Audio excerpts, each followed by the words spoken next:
सोनम कपूर गत किछि दिन धरी कोनोसी फिल्म रे नजर आसुना सत हेले से कोनोसी ना कोनोसी कारणरू खबर शिरोनामा रे रहिसंती।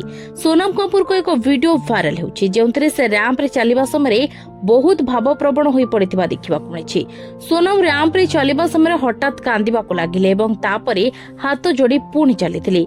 अभिनेत्री वीडियो उपरे यूजर्स विभिन्न प्रतिक्रिया देउछंती। शनिवार राति गुरुग्राम रे दिवंगत डिजाइनर रोहित बळଙ୍କ उद्देश्य एक फैशन इवेंट आयोजन होइतिला जेउंतरे रैंप रे चलिथिले सोनम कपूर। ए समय दिवंगत डिजाइनर को मने पकाया समय अभिनेत्री बहुत भावप्रवण होई गले एवं रैंप रे निज लुह को रोकी पारनथिली। सूचनायोग्य रोहित बळ 1 नवेम्बर 2024 रे 63 वर्ष बयस रे मृत्युवरण करथिले जहा फैशन शिल्प रे शोकर छाया खेलाई दिथिला। एपरि परिस्थिति रे सोनम मध्य दिवंगत डिजाइन को मने पकाई कांदिबाकू लागिथिले। वीडियो सोनम कपूर एक धड़ा फ्लोर लेंथ ड्रेस पिंथिले एवं फुल स्लीव सहित एक बेस प्रिंटेड जैकेट पिंथिले एवं तांको मुंडर खोसारे लाल गोलाप फूल रे सजा जाइथिला। रोहित बळଙ୍କୁ मने पकाइबा मात्रे तांको आखिरो लुह झरी आसला। एहा परे मंतव्य दे अधिकांश यूजर्स अभिनेत्री को ट्रोल करूछंती।